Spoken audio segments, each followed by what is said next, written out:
everybody, what's up? And welcome to the garden and welcome to this update. We have a lot of stuff we have to do. Check out my cardinal friend. He's completely bald. I see him all the time. I don't know what's wrong with him. Anyway, let's get on into this. The first thing we're going to do is take a look at our larkspur. They are completely volunteers. I didn't plant any of these larkspur. In fact, the larkspur that I planted didn't come up, and the ones that I didn't plant did come up. Who knows? I don't know. It's starting to bloom. That's the point of this. The colors are really diverse. They look really nice because they were open pollinated last year in the garden. So I have a lot of splashes of blue and lavender and a couple shades of white. Also looking at stuff we've already planted, we have our cosmos, our tithonia, really focusing on getting stuff into the garden this year.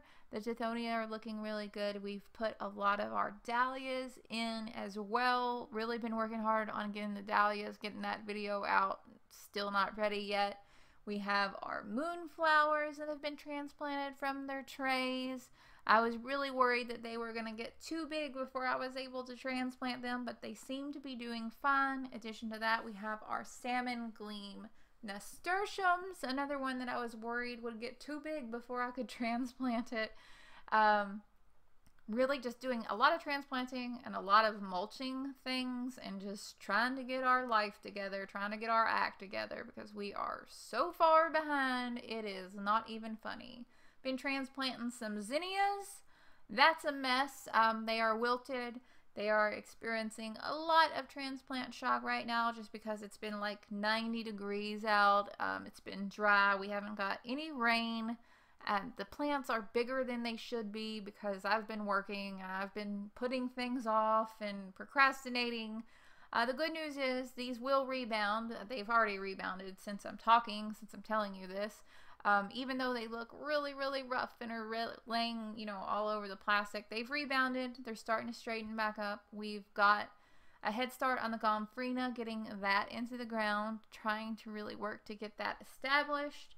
Gomphrena is one that's really hard for me. I put that in the Lisianthus bed. Hopefully they will grow well with the Lisianthus just because I have completely run out of space and I know that that's a bed that I am going to weed, so I want to kind of protect them and coddle them. We have our Sahara Rudbeckia that is starting to get a little bit bigger. We planted this about 2 weeks ago. We transplanted this from our tray. Also our status, our pastel shades status is starting to bloom, or at least starting to think about blooming. These are always, I think, look really cool because they kind of bloom from a basal or a rosette set of leaves down at the bottom, and they're kind of dandelion looking in their growth habit. They're not, obviously, but very interesting if you've never grown them nonetheless. We also have the arrival of our Chantilly snapdragons on the horizon. I am so excited. A couple of them have started to open a little bit. This is the Chantilly light apricot snapdragons. We planted these at the beginning of April. If you recall, we made a planting of our other snapdragons at the end of fall, late fall for overwinter, but I planted these as a spring planting. So far, so good. Really hoping that we can get some good results with our planting for spring from these. Also harvesting the last of a lot of different types of flowers just because a lot of stuff is getting pulled out because we have to pull everything out to make room for our new plants. So that means in my little tiny garden, a lot of the hardy annual flowers need to go, including the sweet peas, which we have a nice collection of those, as well as the Delft blue nigella. This Love in a Mist nigella has been blooming like crazy. We can obviously use the flowers for cut flowers and the unique kind of quirky looking seed pods. Always a really pretty flower. This Delft blue especially has so much diversity in terms of color and pattern. Getting right into making some flower arrangements for this video. I wanted to start with Buclarum for our filler and some of those last blooming Madame Butterfly snapdragons. We have this light creamy pale yellow color, which is absolutely gorgeous, and a few of the white flowers. You can see those white flowers, just nice crisp clean double flowers. Really enjoyed playing with these Madame Butterfly Snapdragons. I know initially I wasn't sure if I liked them or not, but over time my opinion has definitely changed. The arrangement we made consisted of a lot of foliage, but I think that gave it a lot of unique, interesting texture. As I looked at it, I was like, it needs something else, and in the end, before it was done, I ended up adding just a little bit of Bells of Ireland to the mix, just to bring a more kind of bright, fresher, chartreuse kind of green color to them. Overall, I think it looks really nice. I just wish that I was able to donate flowers right now. It's really kind of bumming me out, but you know, we can't control everything. I really like how the tones of this green kind of play with the yellow snapdragons. The yellow snapdragons kind of took on that green tone themselves as they were arranged with the different, you know, varying shades of green, which I thought was really interesting. Also been really loving this Bupleurum in the garden this year in terms of our foliage. It has been so useful. Moving on to the next arrangement, I started out with some rose Madame Butterfly Snapdragons and some dark red. You can see this rose color is just a beautiful dark kind of saturated bubblegum type pink.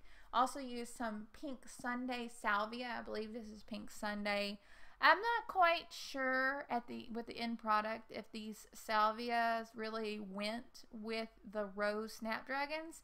Added a few mulberry branches, which didn't really hold up that great, and some Bupleurum to this. But overall, I still think it turned out to be, you know, it looks pretty good. I'm not sure that I would add that salvia again. Something about it just doesn't seem to look right, but something about it does. So I'm not really sure. Tell me in the comments if you think that goes together. Sometimes I question myself and I have no clue.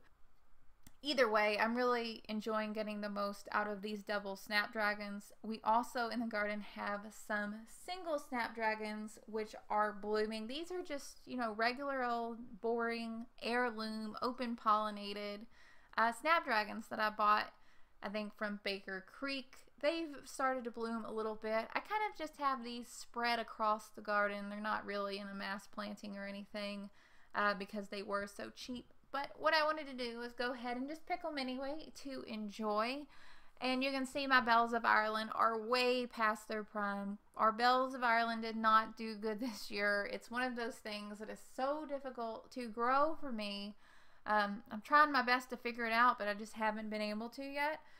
So I just kind of stuffed all this in a vase for myself, and it's not the best. I'll be the first one to admit. It's not like, you know, something you'd actively seek out like, ooh, those look so pretty. But I think they were more than sufficient to hang out on my kitchen table for me to enjoy. Also been playing with the snapdragons. Really love playing with the snapdragons, I know. The last arrangement for this video is just a few of the snapdragons with our Delft Blue Nigella. I'm not sure if, I'm not sure if these colors really go, but sometimes in the season we get to a point where we're stuck with a bunch of colors and we don't know if they go or not. Looking at some of the last trays before planting, before transplant, my petunias are blooming in their seed trays. They need to get into the ground as soon as I am able to. I gotta find something. Also, the zinnias, I have so many trays of zinnias. I have to find something to do with them. I do not know what I'm going to do with all of these zinnias. I need to figure it out. I also have sunflowers that are just patiently or impatiently, more like it, sitting in their seed trays ready to be planted, and I have not planted them yet. I have to do something. I have to find a spot for the sunflowers and get them into the ground, because if I wait any longer, they are going to be stunted and we are going to be disappointed. We also have a lot of annuals in terms of things like marigolds. I have these Hawaii gold marigolds. They're supposed to be like 4 foot tall. They're still stuck in their tray.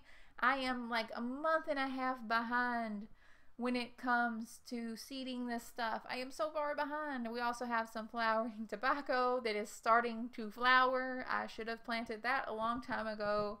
as well? Are you starting to notice a trend? I need to get on the ball and really get with it. Also, I did want to show you guys this collection of pink Asiatic lilies that are blooming in my yard right now. If you remember way back at the beginning of the channel, I showed you guys how to scale bulbs and propagate lily bulbs.